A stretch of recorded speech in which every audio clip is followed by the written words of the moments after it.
Muhammad ini nomor absen 10. Saya Muhammad Ahmad Judi, absen 14. Hai, nama saya Muhammad Tawal Chandra Maulana, absen 15. Halo, kenalin aku Sarah Yugustina, absen 20. Saya Ismail Arifin, absen 23. Check it.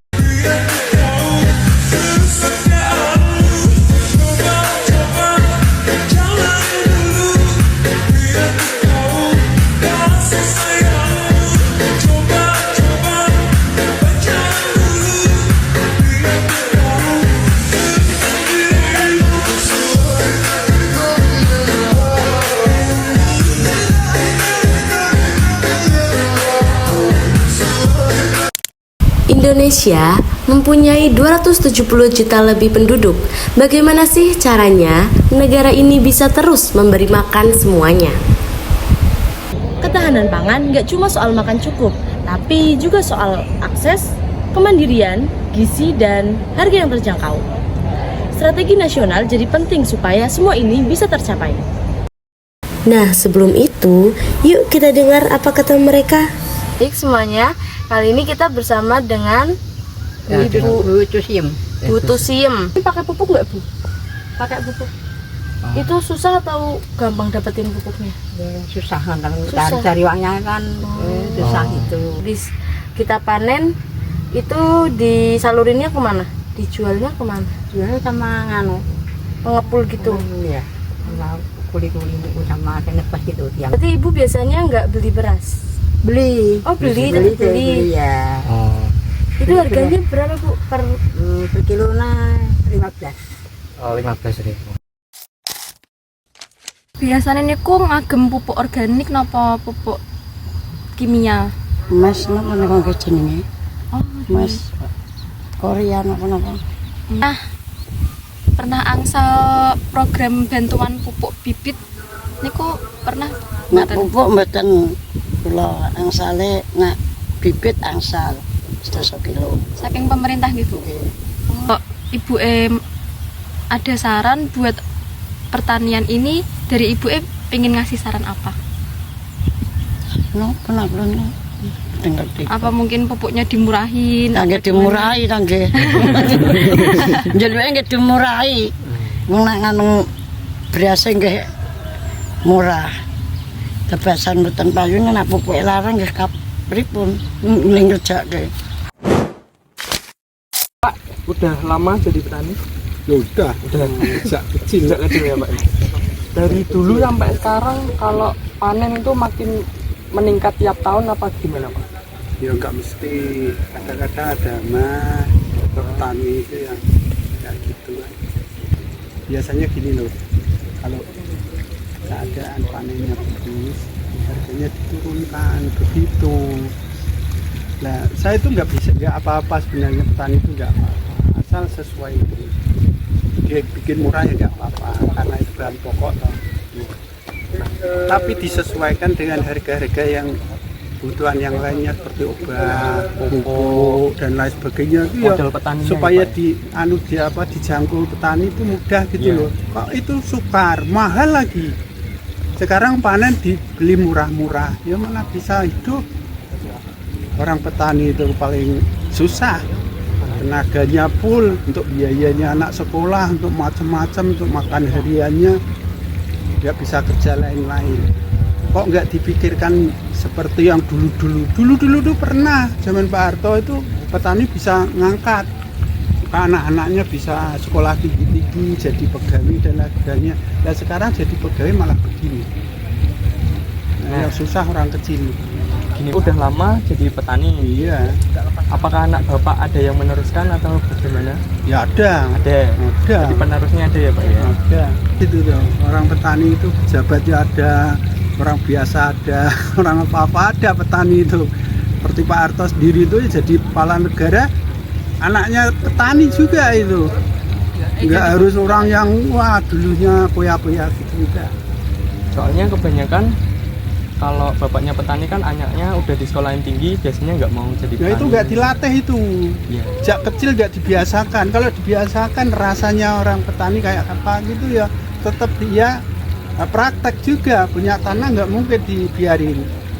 Nah, sekarang anak-anak petani malah nggak tahu apa-apa, nyangkul nggak bisa, beli yang bagus gimana nggak tahu, caranya gimana, susah pokoknya. Selama jadi petani ini, pemerintah subsidi apa aja Pak?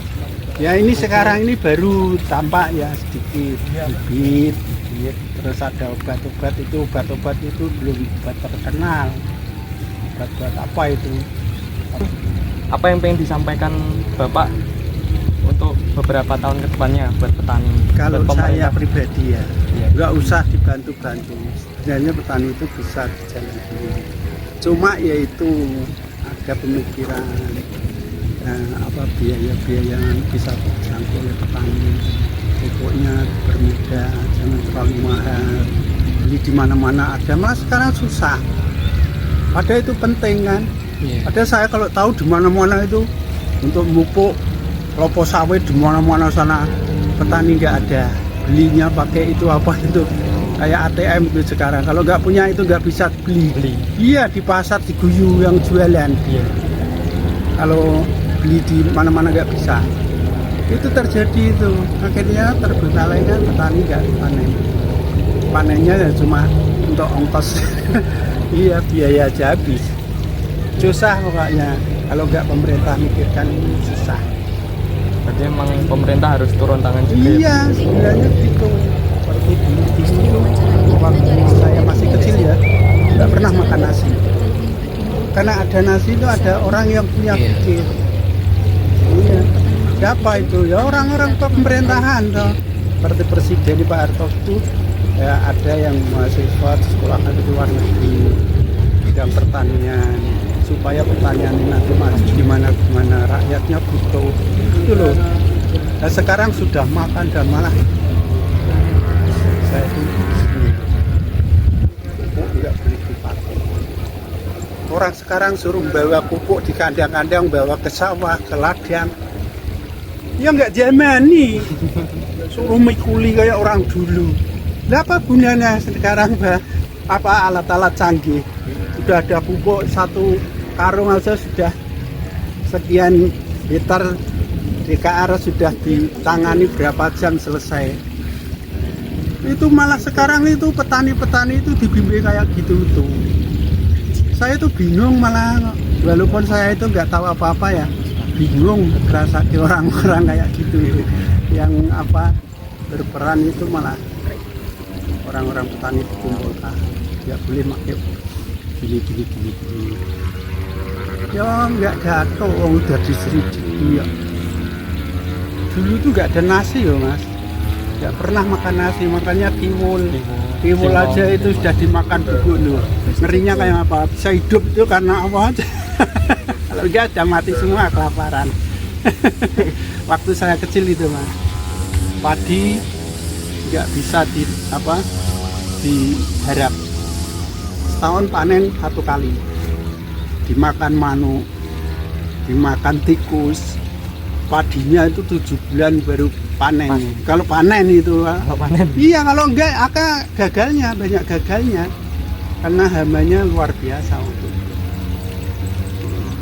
itu aja sudah dipinjam ke orang yang sudah itu apa.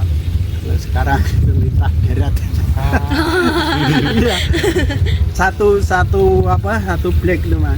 Besok kembalinya kalau panen 3 black. Terus dapat apa orang kecil? Anaknya banyak.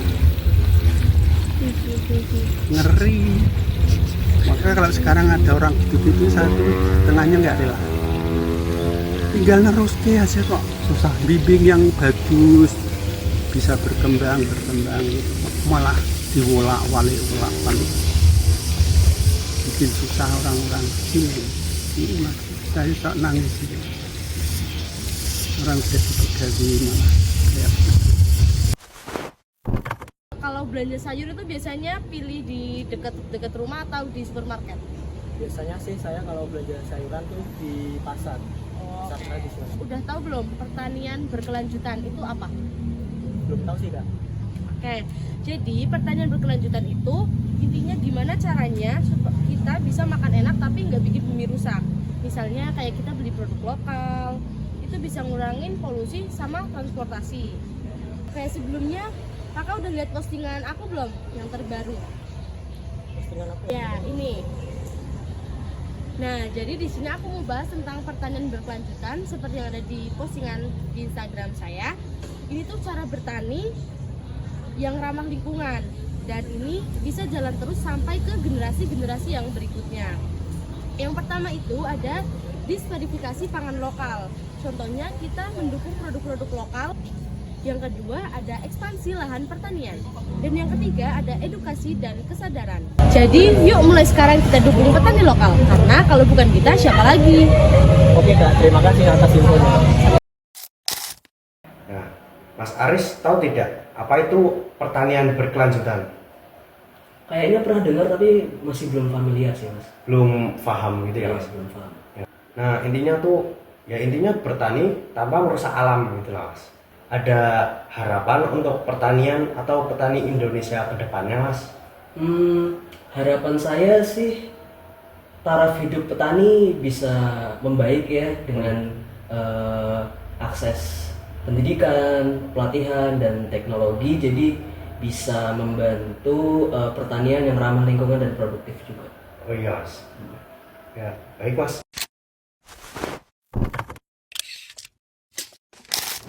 Ketahanan pangan itu strategi jangka panjang dan semuanya dimulai dari sekarang. Dari hal kecil, dari desa seperti Mijen.